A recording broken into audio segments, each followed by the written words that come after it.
আসসালামু আলাইকুম lovely viewers and subscriber, welcome back to my channel. আজকের পর্বে আমি আলু ভর্তা করে তোমাদের দেখাবো, আর এটা আমি অবশ্যই তোমাদের সাথে শেয়ার করব। আমি প্রথমে এ জায়গায় 5-6টা আলু নিয়েছি। আলুটাকে একটা পাতিলে পানি দিয়ে ভালোভাবে সিদ্ধ করে নিয়েছি।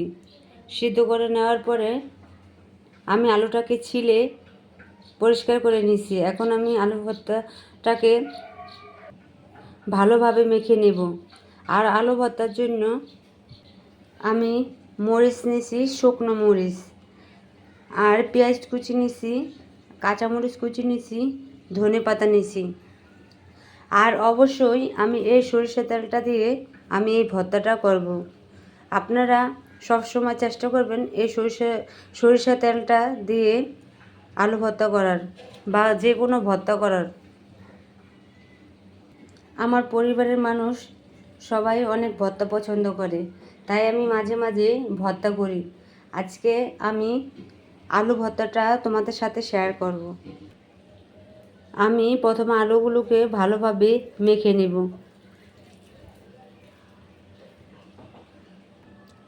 আলু ভর্তাটা আমার মাখা হয়ে গেছে। এখন আমি স্বাদ মতো লবণ দিয়ে দিব।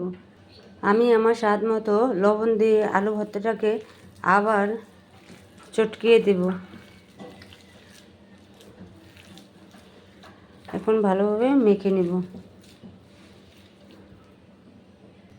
এখন আমি এই পেঁয়াজটাকে আর মরিচ কুচি আর ধনেপাতা কুচিটাকে ভালোভাবে হালকা আঁচে 1 মিনিট ভেজে নেব। এখন আমি এটাকে 1 মিনিট ভেজে নেব আলু ভর্তাটার জন্য। দেখো পেঁয়াজটা আমার ভাজা হয়ে গেছে। আমি আলু ভর্তাটার ভিতর পেঁয়াজ, ধনেপাতা কুচি, কাঁচামরিচ কুচিটা যেটা ভেজেছিলাম সেটা দিয়ে দিলাম। এখন আমি চিলি ফ্লেক্সটা দিয়ে দেব। এই চিলি ফ্লেক্সটা দিয়ে দেব আর একটুখানি সরিষা তেল দিয়ে দিব, কারণ আমি এই পেঁয়াজের মিশ্রণটা আমি সরিষা তেল দিয়ে ভেজে নিয়েছি, তাই আমি অল্প পরিমাণ আবারও দিয়ে দিলাম। এখন আমি আবার ভালোভাবে এগুলি মিশিয়ে নিব।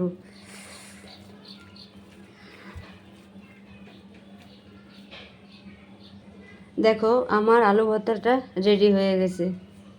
এখন পুরোপুরি সেট হয়ে গেছে। আলু ভর্তাটা কিন্তু খেতে খুব মজা লাগবে। অনেক সময় ভাতের সাথে মাছ মাংস কিছু খেতে ভালো লাগে না, কিন্তু এই মজাদার আলু ভর্তাটা কিন্তু ভাত দিয়ে খেতে খুব মজা লাগে। আর 1 প্লেট ভাত এই আলু ভর্তাটা দিয়ে খেয়ে নিতে পারবেন। আমার ভিডিওটা যদি আপনাদের ভালো লেগে থাকে তাহলে আমাকে like, comment, share and subscribe করে দিবেন।